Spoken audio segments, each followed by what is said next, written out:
What's going on, everybody, and welcome back to Make Your Own Luck Mondays. In today's topic, we are going to talk about student loan debt. It's something I know very well because I had it, I dealt with it, and I moved on, and it was amazing. So I basically wanted to talk about it because some of the personal finance coaching calls that I do, a lot of times when we're talking about where people are at, what your income levels are, where you want to go, what you want to do. A lot of that is the big hurdle is always I have student loan debt, and quite a bit of it. So I think the average is around $30,000 per person in the U.S. who have student loans. The average debt, some of it's up in the six-figure range, which is insane. And the total is something like $1.6 trillion in student loan debt. So for the most part, for the millennial generation, that is going to be a major obstacle to kickstarting your life, kickstarting any sort of idea of financial freedom or anything like that. So a major problem in the U.S. for sure. The only real silver lining, I guess, is that the baby boomer generation is starting to retire.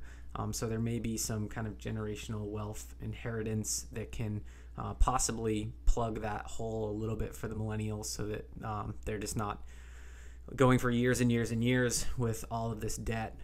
For myself, I had student loans for probably a decade and then got rid of them, but made the same mistakes that a lot of people make from the very beginning. When I first got out of college, I deferred them and I tried to refinance them, and it was a whole big mess, and it ended up being that I just kind of let them chug along for a while, and a lot of interest accrued. And then finally, when I started to get serious about it, I put 2, 3, 4 big checks towards those and just wiped them out, and then was lucky enough to go to grad school and pay for that with cash. So the good news is no student loans. I was able to clean those up, but there's so many people out there that I think could actually use a little bit of love as far as like how to attack them. There's a million different ways to go about it.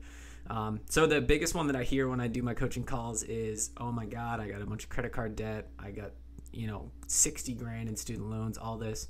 I'm just going to go bankrupt. Is that a good idea? And it's not. Bankruptcy is a terrible idea, and especially if you want to try to tackle your student loans that way, because student loans are not bankruptable. So you can't put them into any sort of Chapter 11, Chapter 7 inside of a business, anything like that. Forget about it. You're not going to be able to do that. So the major goal for you should be just trying to tackle those things. So there's kind of two approaches to it. One they call the Avalanche method, and the other one is the Snowball method. They basically both get you to the same place, which is trying to pay these student loans off. The Avalanche method, what you do is you attack your loans with whichever ones have the highest interest rate. You go after those and try to get rid of those. And then the Snowball method is you basically start with the smallest amount. So if you have a bunch of loans and you got a few of them that are a couple $1,000, you tackle those little ones and then get to the bigger ones. And again, you'd have to do the math out. Typically, interest rates on student loans are somewhere between 6-7% ish. And if they're all relative as far as their interest rates, the Snowball method is probably the better way to go mentally, just because you'll feel a bit of accomplishment when you try to tackle those smaller ones. If you can knock a couple out, you feel like you're making progress. You feel like you're doing well. So I would honestly, if I would go with the Snowball method, and just because I think it's more of a feel good thing, and at the end of the day, whatever you can do to start putting a plan in place to attack these things is going to be the best route, whether you start from highest interest rate and go down, or you start with the lowest amount loan and then try to tackle the bigger ones later. But the biggest thing is just going to be getting going, and to be honest, just making it a crazy priority in your life. Student loans will hang over your head. They can negatively affect a million things down the road when you are wanting to buy a house and do all these other things.